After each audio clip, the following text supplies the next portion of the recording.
I'm joined today by Jim Matheson, hockey writer for the Edmonton Journal, Edmonton Sun.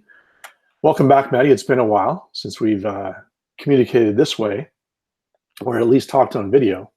Obviously, the NHL is marching towards opening training camps here in 2 weeks, with the eye of starting their playoff format by end of July. The Hub City decision is going to come here pretty soon. I think the last we heard it was going to come by the end of June, beginning of July, as to which cities will play host to the playoffs, one in the West and one in the East. And of course, Edmonton is one of those cities vying to host.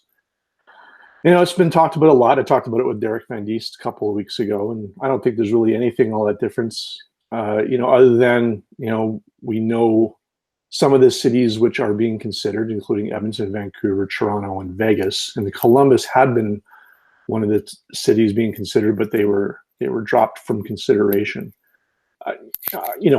My opinion is it doesn't really matter where they play, whether it's here or Vancouver or anywhere. I mean, what do you think? What if Edmonton got it? Would that be a big deal for the Oilers if they would play in that arena?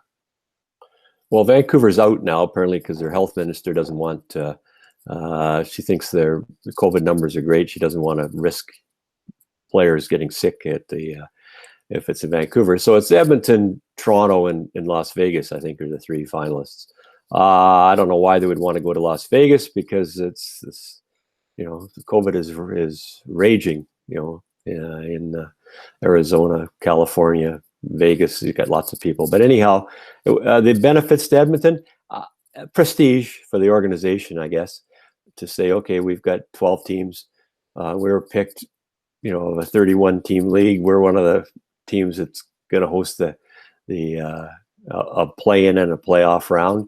But I think, really, there's most people in the NHL know that Edmonton's got one of the best buildings in the league anyway, regardless of whether the Hub has staffed the players. I mean, it was voted, second best ice and best dressing room, visiting team dressing room in the league. So I think they know the facilities.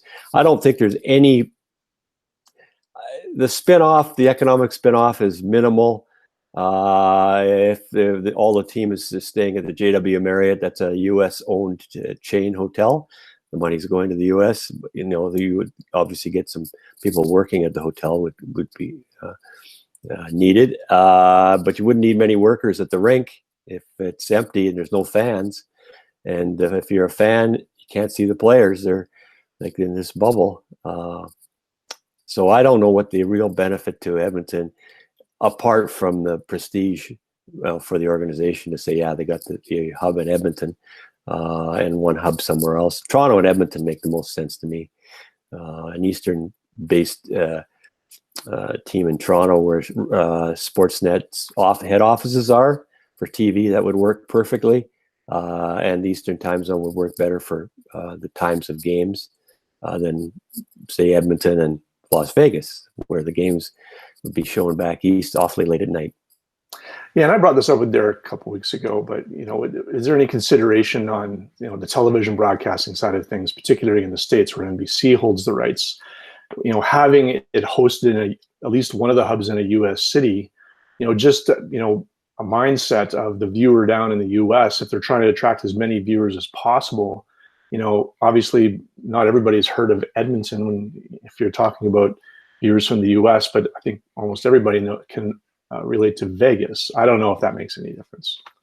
Maybe not. I don't know. I mean, it makes some sense to the U.S. network, to NBC, but it's NBC Sports Network. It's not the main network, right? The main network. It's their sports arm of it. Having the hub cities in Canada, with the dollar being, if you're U.S.-based teams coming to Canada, you save a lot of money with the difference in the dollar. So, in terms of the hotel rooms, and especially if you're going to be in one spot for an awful long time. Mm-hmm.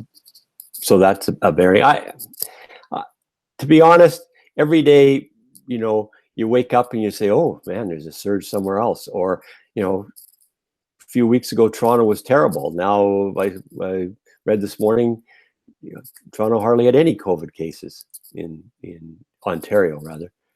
So it seems to be getting better in Toronto. But regardless of where it is, it's COVID's still there. And if you're a hockey player, you're thinking they keep telling me everything's going to be safe, but I really don't know. I mean, you get all those players just practicing in Arizona got tested positive, and including Austin Matthews. Mm-hmm. So and Tampa Bay Lightning, some people as well. So I think that's a bigger issue for the players, rather than where they're playing and what the ice surface is. They just want to be safe. Yeah, we haven't had sports with players, in combat, if you will. They'd be close to each other, whether that's hockey or basketball, and even baseball to an extent. We haven't had those sports staged yet. I mean, NASCAR and golf are, two very different scenarios. You have space between. You can a lot more easily enforce physical distancing. You can't with hockey, and that leads into the next question. I'm surprised they're going to get this far if they even get to playing games, just considering the rate of infections go up and down. Even here in Edmonton, they're going up. They have been trending up ever since the Alberta government has gone to a different phase of opening things up and relaxing restrictions. And I read a headline and started reading a story, an Associated Press one, where it says that the NHL is not even going to quarantine players when it comes to playing in the hub cities, which to me seems, kind of strange. Like, if you're trying to spread a disease, that don't quarantine people. Don't try to reduce their movements. I mean, I get it. It'd be pretty hard to wrapping your head around the idea of just being in a bubble for 3 months to play hockey every day. That would be pretty hard, I would think. But these are very, very different times. So just because there's still so much unknown about this virus, how it's spread, whether it's respiratory or it's beyond that, who gets sick. I know that obviously people who are older tend to get it, but now we're seeing more cases of people who are healthy and under the age of 30 getting it, for crying out loud. And how does it work? The long-term effects of it. How does it work in a hotel if you get all those players staying in one hotel? Exactly. And a couple of players get sick, and they say, okay, now you have to quarantine in your room. What do they put up, that yellow crime tape outside the door saying stay out? Or the player can't, and nobody can get in. What do they do? Sliding the food up to the door, and the guy peeks his head out and grabs his food. I don't know how that's going to work. I know the whole bubble idea. It works better in Edmonton because you don't have to go outside. You can get to the JW Marriott by walking through on a concourse into the building, and then down into the dressing rooms. Mm-hmm. So you don't have to go outside. But it sounds like the Edmonton bid would also include trying to close off a bunch of the ice district just to the players. Right. So, like, if you're a fan, suddenly you can't even get within 3 blocks of Rogers Place and sit in a sports bar and watch a game because everything's blocked off. I don't know. They should hold it on an army base or something. Yeah, it's like an army base. But I think the fan just wants to see hockey. And I think for the most part, you're going to be watching it on TV, whether if it's in Edmonton or Toronto or Las Vegas, you're watching all the games on TV. And it really doesn't matter if you're a hockey fan. And it's the same in Edmonton. If you're an Edmonton Oilers fan and the Oilers win the hub bid and the league, and the other one is Las Vegas, and then they got to decide, okay, which group of teams, the Western teams or the Eastern-based teams, are going to be playing in those 2 places. And if Edmonton ends up going to Las Vegas and all the Eastern teams come to Edmonton, if you're an Edmonton Oilers fan, then you're looking at it going, oh, can't even root for my own team playing in their own ice. So that's a consideration. Yeah, that's true for all the teams, right? Well, obviously the ones that are left here, Edmonton, Toronto, Vegas. I don't think there's an advantage all the ice surfaces are the same now. It didn't used to be that way with the Boston Garden and Chicago Stadium, where the home team had a distinct advantage because they knew the rink was a lot smaller. There's no advantage. All the ice surfaces are the same size. All the buildings look the same. The ice in Edmonton's better than it is in pretty much every other place in the National Hockey League. So if you're a hockey player, and it's also, if you have to go outside, it's not 40 degrees Celsius in Edmonton in the summer. Hot day here is 23. So right. It everything fits for Edmonton, but whether Edmonton gets it, I think politically there's some situations to look at as well. And I think if you're the NHL, one of your head offices is in Toronto, the other's in New York, maybe you want it in Toronto. Plus the NHL's war room where they look at all the tape and stuff is in Toronto as well. So yeah. Moving on from the Hub City question to the upcoming event is, we're recording this on Friday. It's the NHL Draft Lottery. That's tonight. Obviously, we've got teams that won't be in this playoff, the 2014 playoff round. So they're obviously vying to get the #1 seed. And of course, if the Oilers do end up being one of the teams eliminated in the first round, they get a higher pick. Well, the teams that missed the play-in, round, they have better odds. The Detroits, the Buffaloes, the Anaheims, Ottawa for sure. Ottawa's got 2 picks in the top 7 because they got San Jose's pick as well. So they have better odds of getting there's 3 different lotteries Friday night. The bingo balls to see who picks first, the bingo balls to see who picks second, the bingo balls to see who finishes third. But if one of the teams playing in the play-in round happens to win, either the first lottery, second lottery, or third lottery, then there has to be a second lottery after the play-in round, and all those teams that lose in the first round are in the second lottery. So if you're an Edmonton Oilers fan, they're playing Chicago, and the bingo balls come up tonight, says, oh, those teams that are in the playoff round, you've got a shot at the 3rd overall pick. And if the Edmonton Oilers happen to lose to Chicago, then they go in with all the other teams that miss, and at 12.5% chance. So they're all in it together. So it's better than 1%. So I mean, what happens if a team, say, loses the first 2 games of the play-in round? Are they saying, we'll just tank the 3rd game? So we're in the lottery. We're in the lottery for the 3rd pick. We're not coming back to win this. Because we're not winning the Stanley Cup. Let's put it that way. If you're Chicago Blackhawks, say, we're not winning the Stanley Cup. So this isn't the 1992-3 Senators, though. We're talking about, this is modern day NHL. I don't think any players go out there with the intent to lose, so the team can get a shot at getting a better pick. But I don't think the players would, but I think the management might say, no, that's fine. There's no fans in the building anyway. We just had the announcement of who is being inducted into the Hockey Hall of Fame this year, and there's plenty of Edmonton representation this year. Kevin Lowe being one of them, along with, of course, he's still Oilers executive, longtime president and general manager. Earlier this century, of course, he was the first ever Oilers NHL draft pick and was a member of all 5 of the Stanley Cup winning teams.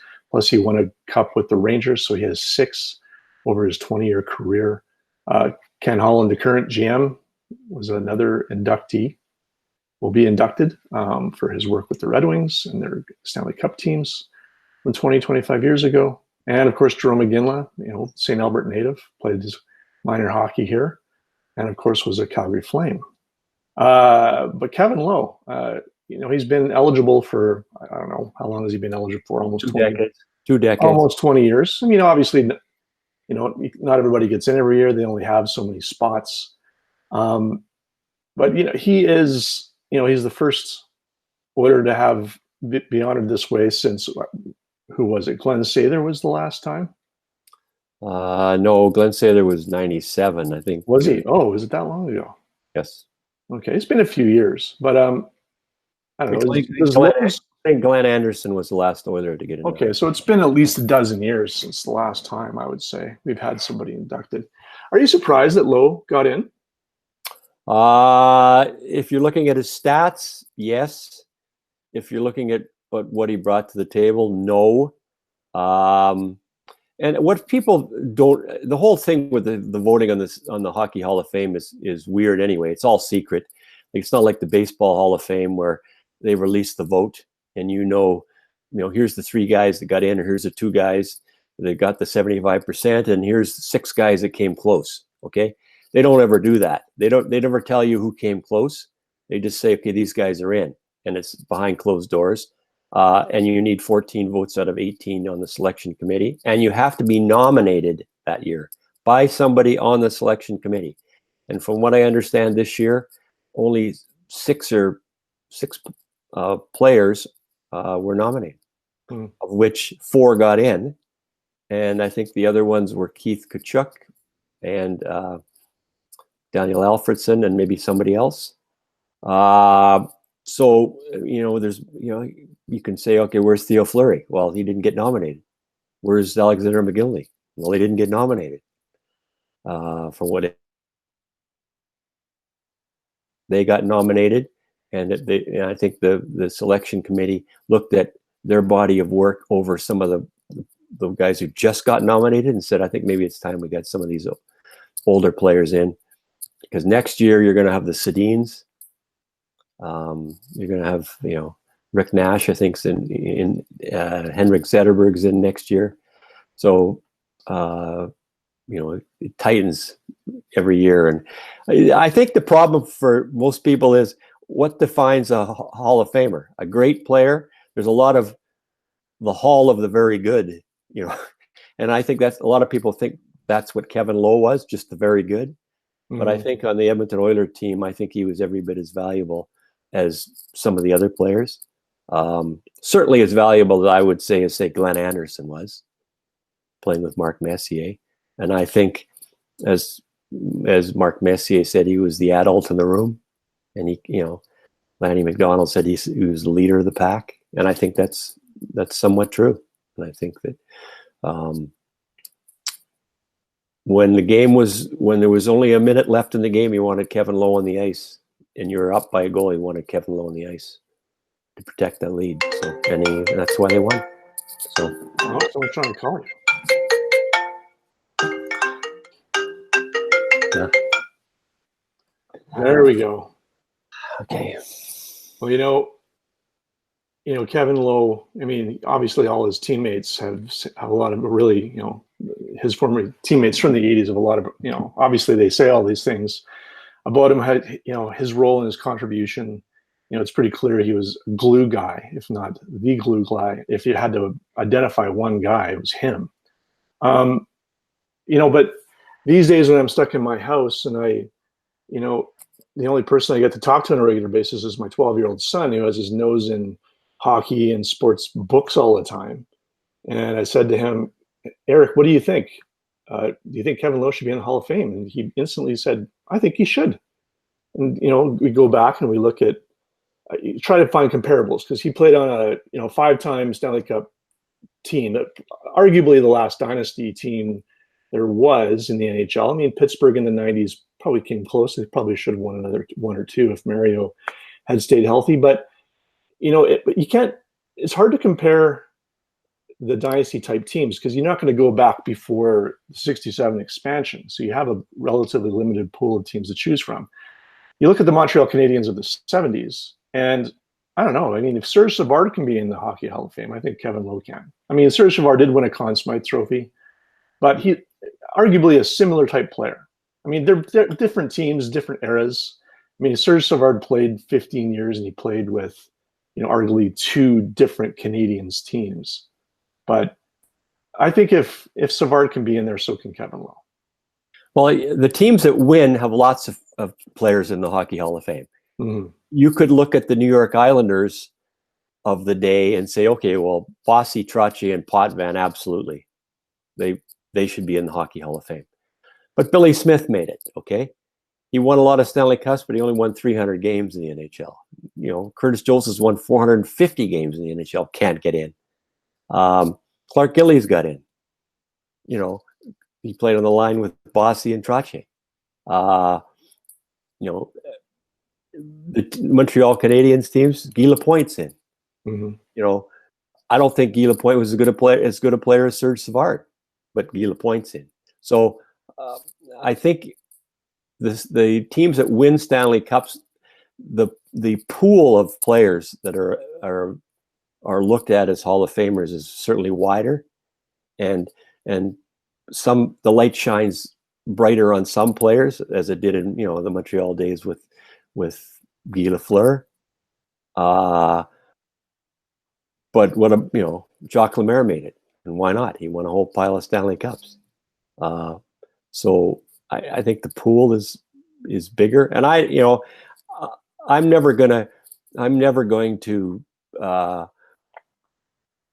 denigrate anybody who makes the Hall of Fame and say, oh, they shouldn't be in it. Well, there's some reason they're in it, and the people who are voting on it in a large measure played in the NHL for a long time, or have been managers in the NHL for a long time. They just didn't get on that committee last week, along with some media people, Bob McKenzie, Mike Farber, and such, that have been doing this for a long time. So I don't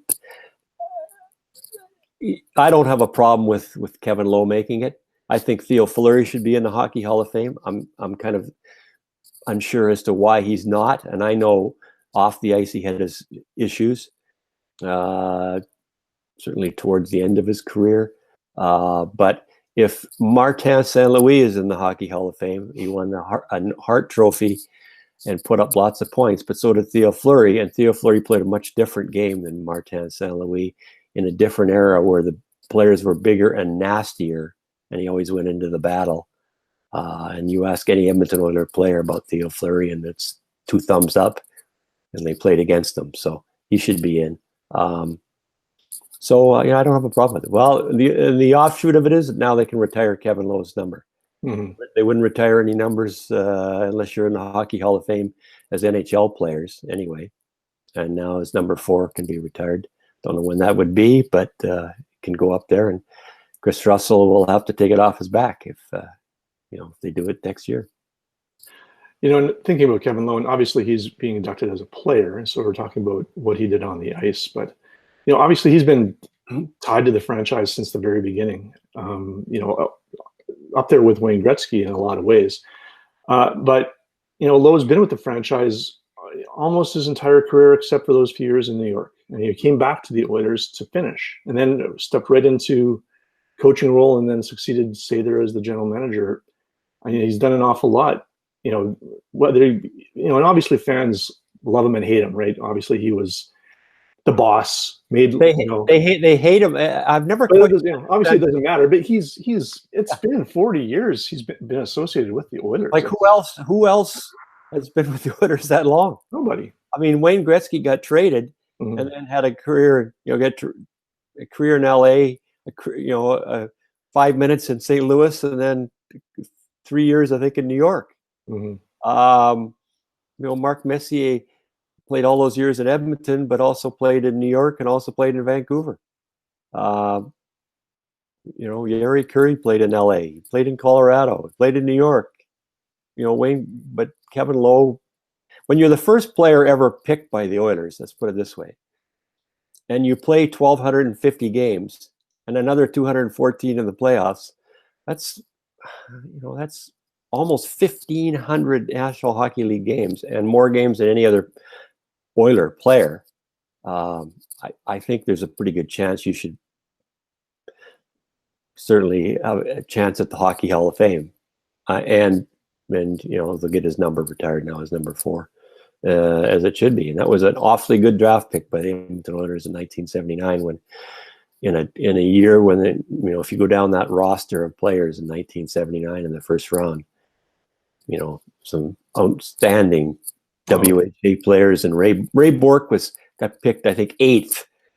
Now, Ray Bourque is on any list is in the top half dozen best defensemen of all time, and he got picked 8th that year. So, and Kevin Lowe got picked 21. And people, look at his stats and say he did nothing in the NHL, but he was an offensive defenseman in junior.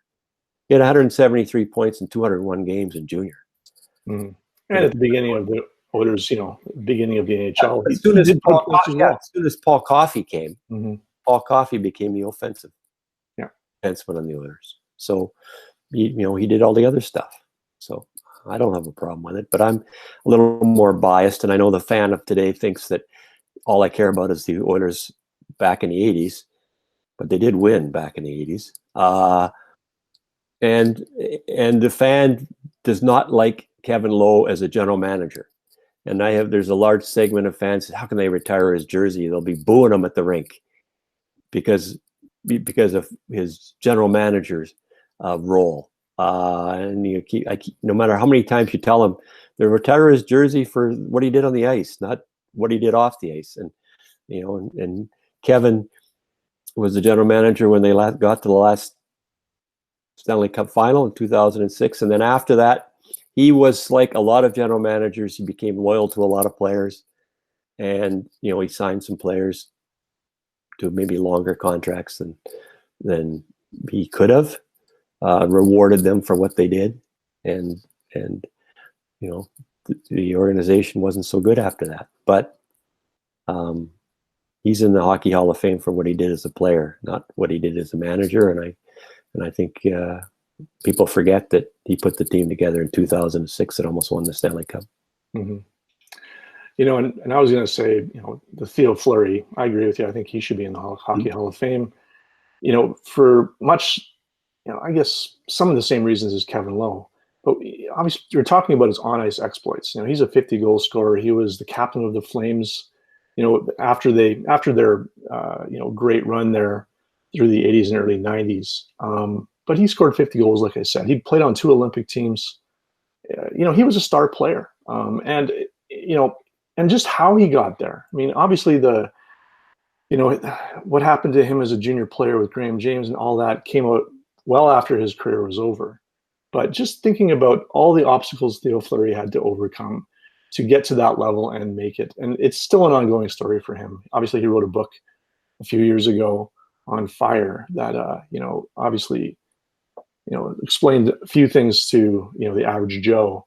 But I don't know, someday he will get in, but he should be in now, in my opinion. Well, I don't have a problem with that. I think he should be too. I think there's still a segment of the voters, I guess, look at how he was towards the end of his career. I think that his body of work and the stuff he had to overcome from junior on, and being back then such a small player in a big league where you didn't if you didn't want to go in front of the net to score a goal,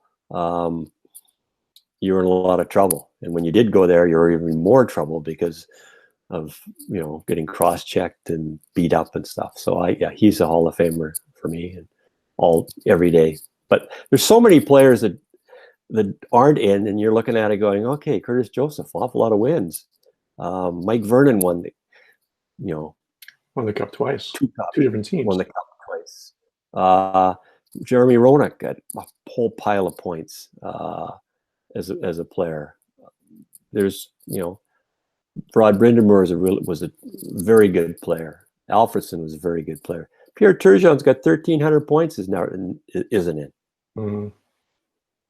So there's lots of very good players. And I think next year's Hall of Fame is going to be very interesting when the Sedins are available. Okay. Mm-hmm. They're eligible. They can get in next year, but you can only nominate one player.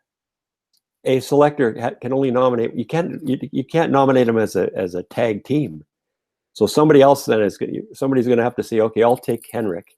Somebody else is going to say, okay, I'll take Daniel. And then you got to promote both players. I think they're Hall of Famers as a tag team. I don't think to be honest, I don't know if their point totals are any better than some of those players we've mentioned who aren't in the Hockey Hall of Fame.